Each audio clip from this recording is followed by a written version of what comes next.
Hello and welcome to Text Talk for today. I am Dr. Roosevelt Watson Jr., and I want to first just thank you for spending some of your time with us. Today, I want to lift what is probably considered by many as an unorthodox or an unconventional text to talk briefly about sin and shame. It is the Sunday School Publishing Board's lesson text for this Sunday's lesson entitled Haunted by Shame. And that text in particular is Genesis chapter 42, verses 6 through 25. This text is more demonstrative than doctrinal, yet it offers quite a bit for our consideration and incorporation, for it is more than just a historical account, but a narrative with theological and Christological implications. Let me give you some background. Joseph, the great grandson of Abraham, has made it to the palace in Egypt, becoming second in command after having been a slave in Potiphar's house, the captain of the Egyptian guard, and having been locked up in the Egyptian prison, both of those for a total of 13 years, due to his brother's hatred of him and their decision to sell him off. His interpretation of the Pharaoh's dreams was the reason for his pardon and promotion. A famine has begun in the land, and Jacob has sent his sons, all except the baby boy Benjamin, to buy grain or food in Egypt. It has been some 20 years since they last saw Joseph, and Joseph's brothers, when they get there, do not recognize him. In fact, they think that Joseph is dead, but Joseph recognizes them, and then Joseph doesn't speak with them using their native tongue, but he uses an interpreter. So that's kind of the background, a quick background setting there. Let me now read the lesson text, and so that we can pull some things out of there. I'm going to read the New International Version. So I'll begin at verse 6 of chapter 42. It says, "Now Joseph was the governor of the land, the person who sold grain to all its people. So when Joseph's brothers arrived, they bowed to him with their faces to the ground. As soon as Joseph saw his brothers, he recognized them, but he pretended to be a stranger and spoke harshly to them. 'Where do you come from?' he asked. 'From the land of Canaan,' they replied, 'to buy food.' Although Joseph recognized his brothers, they did not recognize him. Then he remembered his dreams about them and said to them, 'You are spies. You have come to see where our land is unprotected.' 'No, my lord,' they answered. 'Your servants have come to buy food.' 'We are all the sons of one man. Your servants are honest men, not spies.' 'No,' he said to them, 'you have come to see where our land is unprotected.' But they replied, 'Your servants were 12 brothers, the sons of one man, who lives in the land of Canaan. The youngest is now with our father, and one is no more.' Joseph said to them, 'It is just as I told you, you are spies. And this is how you will be tested. As surely as Pharaoh lives, you will not leave this place unless your youngest brother comes here. Send one of your number to get your brother. The rest of you will be kept in prison, so that your words may be tested to see if you are telling the truth. If you are not, then as surely as Pharaoh lives, you are spies.' And he put them all in custody for 3 days. On the third day, Joseph said to them, 'Do this, and you will live, for I fear God. If you are honest men, let one of your brothers stay here in prison, while the rest of you go and take grain back for your starving households. But you must bring your youngest brother to me, so that your words may be verified and that you may not die.' This they proceeded to do. They said to one another, surely we are being punished because of our brother. We saw how distressed he was when he pleaded with us for his life, but we would not listen. That's why this distress has come on us. Reuben replied, didn't I tell you not to sin against the boy? But you wouldn't listen. Now we must give an accounting for his blood. They did not realize that Joseph could understand them, and since he was using an interpreter. He turned away from them and began to weep, but then came back and spoke to them again. He had Simeon taken from them and bound before their eyes. Joseph gave orders to fill their bags with grain, to put each man's silver back in his sack, and to give them provisions for their journey. That is our lesson text as we talk about, just briefly, haunted by shame. Now, this narrative reminds us first that we live our lives in light of the reality of God and the rule of God. To live according to God's rule is to live right or righteous, and to not live according to God's rule is to live wrong or to sin. So this is not a man thing. This is a God thing. Man does not determine what is sin. God does.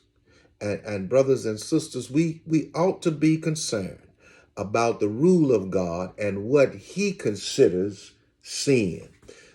We should not resolve to just living any kind of way, any way that we want, but we ought to be concerned about what God considers sin. The brothers' discussion concerning what was perpetrated and what was punishment points to the reality and rule of God for them.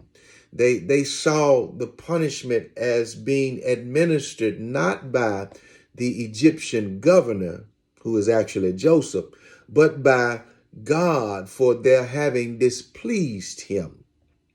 Make no mistake about it, what Joseph's brothers did to him was not a mere violation of a family or societal code, but it was sin against God. It was wrong according to God.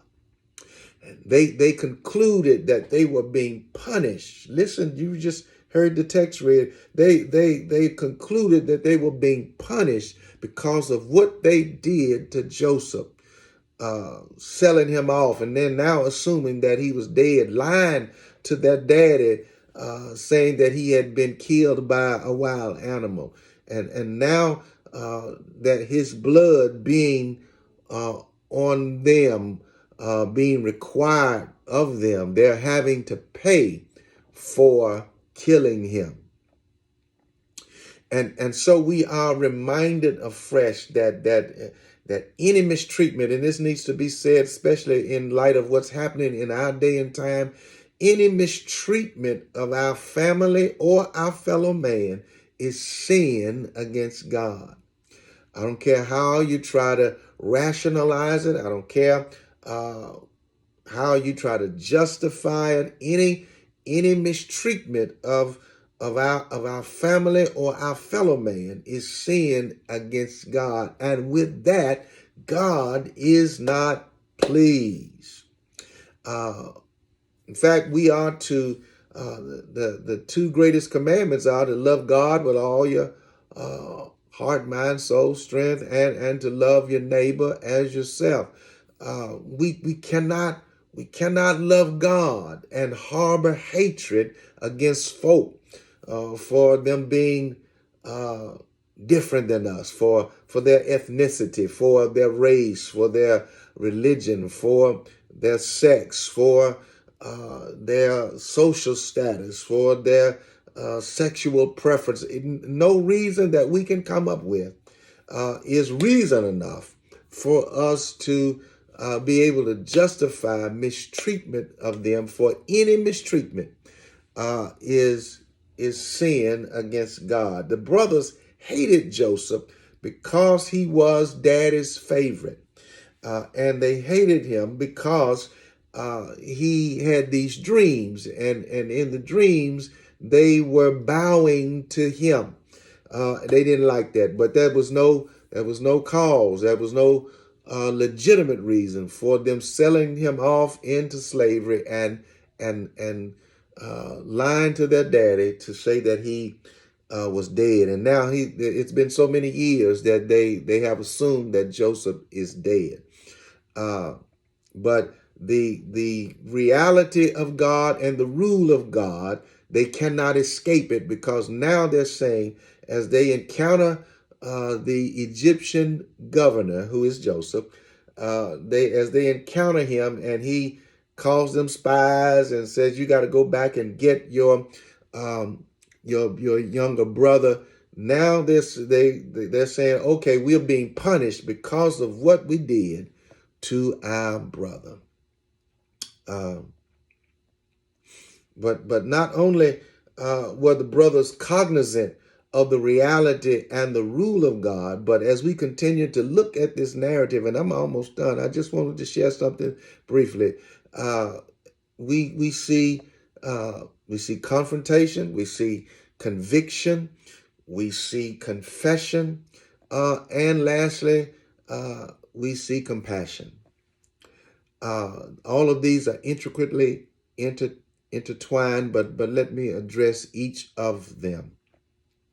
Confrontation. What I mean when I say confrontation, I'm referring to the conditions that come into being that cause us to have to deal with, or that force us to have to face our sin. Joseph's brothers, again, they were sent to Egypt by their father Jacob to buy grain, and unbeknownst to them, they encounter Joseph, who is the governor of Egypt. Joseph recognizes them, but they do not recognize him. And so Joseph's interrogation and accusing them to be spies brings to mind and moves them to discuss among themselves what they did to Joseph, now some 20 years earlier. They have to come face to face with what they did. They just can't forget about it. They can't push it out of their mind. But now things have been orchestrated. Events have been orchestrated such that that they have to face their sin. They have to deal with their sin, and this is probably not the first time, but here it comes to a head again, where they have to deal with their sin. That's confrontation. But then, not only is there confrontation, there is conviction. In this confrontation, there is conviction. There is the affirmation of their guilt. Their discussion of what they have done is proof of their being the perpetrators of the crime against Joseph. They are guilty. It's not somebody else. It's them who is guilty. They are the ones that did what they did to Joseph. It is affirmation. They are found guilty. They are realized. They realize that they are guilty of what they have done, or what has happened to their brother Joseph. They've been convicted. They've been found guilty of that crime. And then, but not only is there conviction, there's also confession. Not only are Joseph's brothers the guilty party, but they acknowledge that they are. They do not deny it. They do not say that it's not so. They do not act as if they did not do anything, but they articulate their sin. They own their sin. They declare, they confess that they are the ones that did what they did. So see how that all of that is so intricately intertwined. The confrontation, the conviction, and the confession. They made the confession. We're the ones. We are being punished for um, this. We're guilty of it, and we're being punished for what we did to our brothers. It's not difficult for us to perceive then that for all these years since they sold their brother off, that shame has haunted them for these years, these 20 some odd years, based on the conversation that we hear them having amongst themselves, and hear that Joseph hears them having. This mental torment was really a factor in what we call the confrontation. So long before they had the confrontation in Egypt, they had a confrontation with themselves in their minds because of shame, the shame that is attached to the guilt of their sin.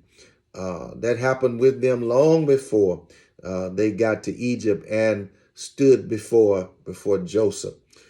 This shame is also then, therefore, an ingredient in their conviction and in their confession. This sin that has been really not dealt with for all these years has haunted them. And here they are in Egypt, and finally we hear them confess to themselves that they are guilty of this sin against Joseph. And so it is with us, brothers and sisters. God, I want us to know, and I'm sharing this story with you so that you can see that God orchestrates things such that we have to deal with our sin. You better know that.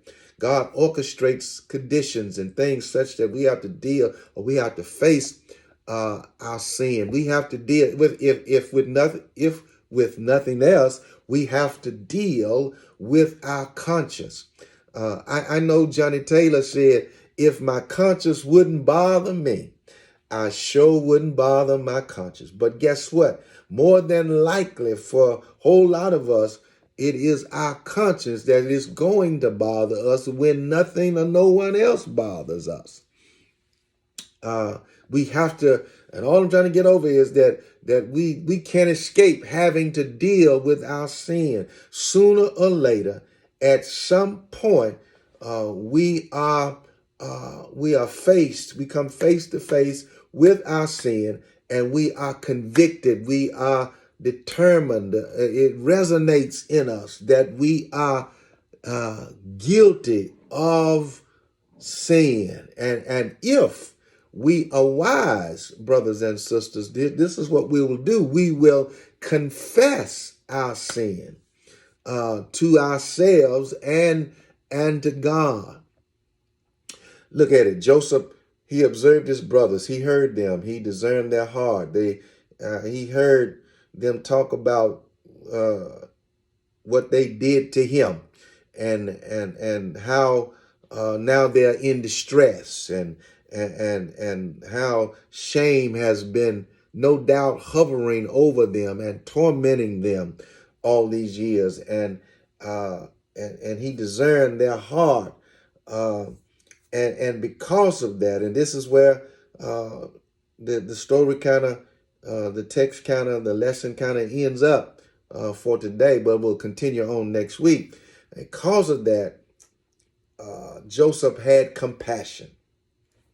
We know that because he turned away and he cried, and then he came back to them, and he sent them, all except Simeon, back home to get Benjamin and bring him back. He gave them the grain that they came to buy, but he gave them the money that they brought to pay for it, and he gave them provisions to make it back home. So he had compassion on them, and that's a good spot to just lift and make sure you understand. Joseph did not want revenge. He wanted reconciliation. He wanted a relationship with his brothers. Can I tell us, as I'm closing, that God doesn't want revenge against us because of our sin. He wants us to be reconciled to Him. That's oh my goodness, that's shouting material. That's good news and all of that. God doesn't want revenge. He wants relationship where He is our Father and we are His children. In fact, God has given to those of us who have been saved. He's given to us who are part of the church. He's given us, Paul says, the ministry of reconciliation. God is not after revenge. He is after reconciliation. Oh, that's a good thing. That gets us on the road to talking about love and salvation and all of that. And we'll pick that up with next week and with the lesson for next week. We'll pick that up next week. So let me stop there. I could say more, but let me stop there. I just wanted to come on and just kind of give you that little bit for this coming Sunday. Be sure to like the channel, subscribe to it, share it with others, invite others to come on, and I look forward to seeing you here on this channel again next week. God bless you. Until then.